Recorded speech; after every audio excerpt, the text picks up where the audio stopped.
Hello, my friends, and welcome back. Well, today's article is about, again, the leader of the Catholic Church, the Pope, and his involvement in the Russian-Ukrainian war. As you probably already know, the Pope made some attempts to discuss uh, some peace, agreement between Ukraine and Russia.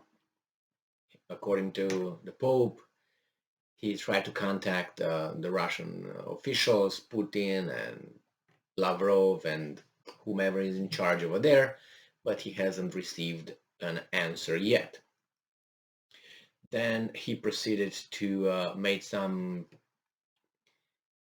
how should I put him, undiplomatic, unkind comments towards the uh, leader of the Russian Orthodox Church, Kirill, calling him or saying that and using the terms don't be Putin's altar boy.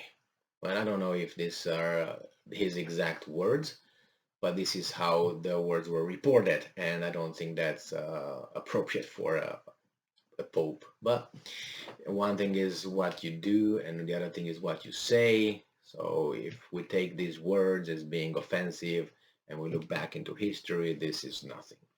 So let's see what's going on now with the Pope, who tries to, people ask for help. And this article comes from Reuters and is by Philip Pulela from May 10th, 2022. And this is the title: Please Don't Let Them Die. Wives of Azov fighters beg the Pope. Well, I think it's a little bit too late. And they says that the wives of two of the last remaining Ukrainian fighters holed up in Mariupol steelworks asked Pope Francis on Wednesday to help get soldiers to a third country, with one telling him, please don't let them die. Well, I think it's a little bit too late. And one of the wives here says that you are our last hope. I hope you can save their lives. Please don't let them die. Well, the thing is, she said here that our soldiers are waiting to be evacuated to a third country to lay down their arms in case of evacuation, go over there and become peasants and work the ground and live like in the medieval times and like Rambo. He wanted just to forget about the Vietnam, to become a good citizen, but the movies. So it says here, the Russian captivity is not an option for them, the wife said. Well, according to you and to them. Well, there are other options. You always have options. You might not like the options, but guess what? You fought and are fighting in a war, and you're killing them. They're killing you. Your army, so we can debate, it's the Russians' fault for invading. Okay, well, we can say, no, they had to do it because NATO was too close, and sooner or later this would have happened. So you can argue, and I'm not going to argue. I don't really, care about this one in this particular article. The thing is, um, that is not an option for them. Why is not an option? Because the Russians might kill your husbands, because your husbands are in the military who fought against the enemy. So in a war, your husband probably, in the name of defending his country, killed some Russians. So some Russians don't like that, as the Ukrainians don't like the Russians killing Ukrainians. So let's make it clear, as our Vice President Kamala Harris explained the war in Ukraine. So that's one country attacking another country, a big country against a small country. So the same here, they don't like killing one another. If you kill my people, I will kill your people. So that's how the war goes. Now, regarding the Pope, I don't think the Pope has a chance to has any leverage. That's the first thing. Leverage to impose anything. Okay, put it aside. Can he negotiate in name of what?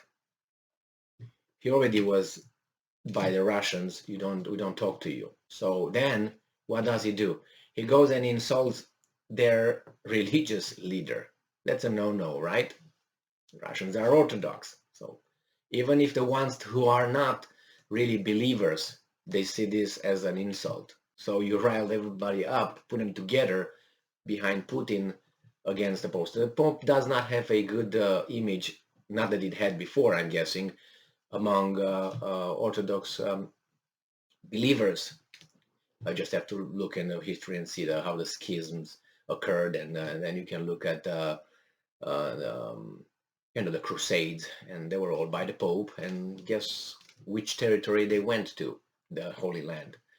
So just read a little bit, and you find out that actually it's a long history of friendship and love and happiness between the two denominations.